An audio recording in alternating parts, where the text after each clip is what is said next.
Protesters have set fire to Minneapolis' 3rd police precinct. We want to give you a look from Sky 4. The significant thing about what's going on here, symbolically, is the 3rd precinct is where the officers who were involved in the George Floyd arrest were headquartered. And for them to take over this is significant for the protesters. The other thing that's we find a little unusual about this is there's such a heavy police presence at the 3rd precinct for the last 3 days, with officers barricading the front of the building, officers on the roof, the use of tear gas, rubber bullets, things to keep people away.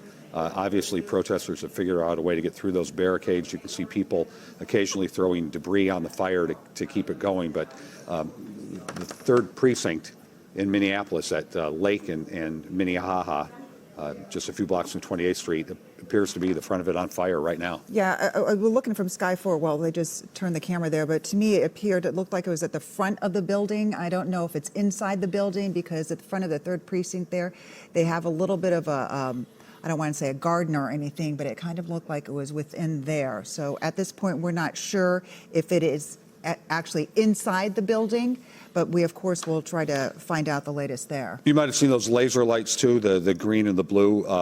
Sometimes protesters will use those to shine at the helicopter pilot if they don't want them in the area. And that's why our Sky 4 is pulling out of the scene right now.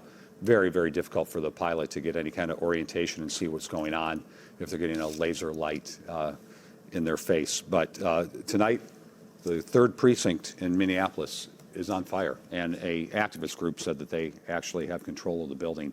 Of course, all this began because of the emotional death of George Floyd. The video surfaced of an officer pinning Floyd to the ground, had his his knee on his neck on Monday night. All of those officers have been fired. They're under investigation. And of course, the protests and the tension has been growing ever since. David Schuman joins us now with more from the newsroom. David, you had an interesting perspective. You were with protesters. I know it was peaceful one moment, and then all of a sudden things would just turn.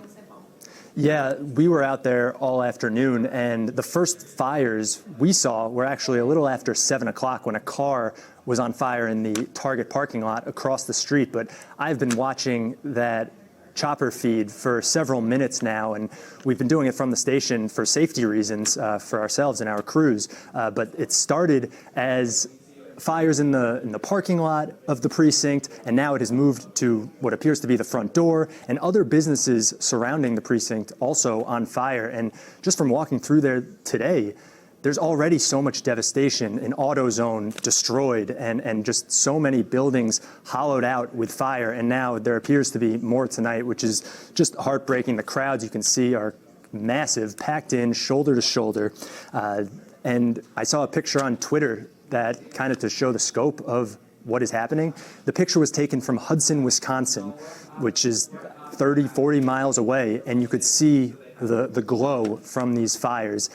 There's another one now at the bottom of the screen burning, and we are just watching to see how this continues to grow, the crowds, the fires, and whether control will be able to be re-exerted on what's going on. It looks like fireworks of some sort are being shot up into the air as well now.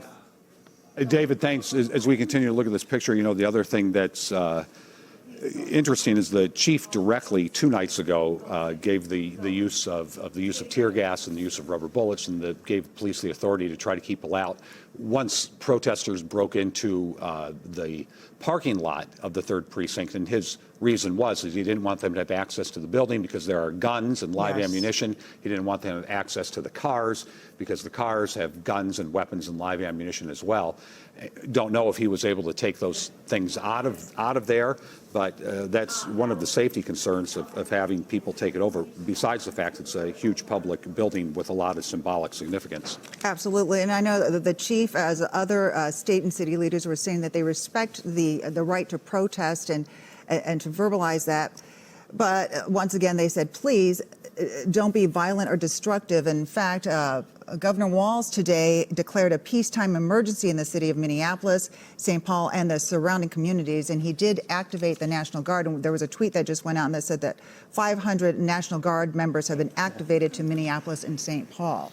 I got a tip call from someone today that said they saw a convoy of National Guard troops coming from Lester Prairie heading toward the Twin Cities. Can't say that they're the same group, but now that we have this word that 500 National Guard members have been activated, and it does take a while to get them organized and grouped, but as we've seen the last couple nights, the violence last night spread for 3 miles from the 3rd precinct all the way down Lake Street into the Uptown area and some places that were removed from this. So now that this has happened with the fire, we're not sure what's going to continue, how this might spread. Maybe it won't spread. Maybe the National Guard will come in.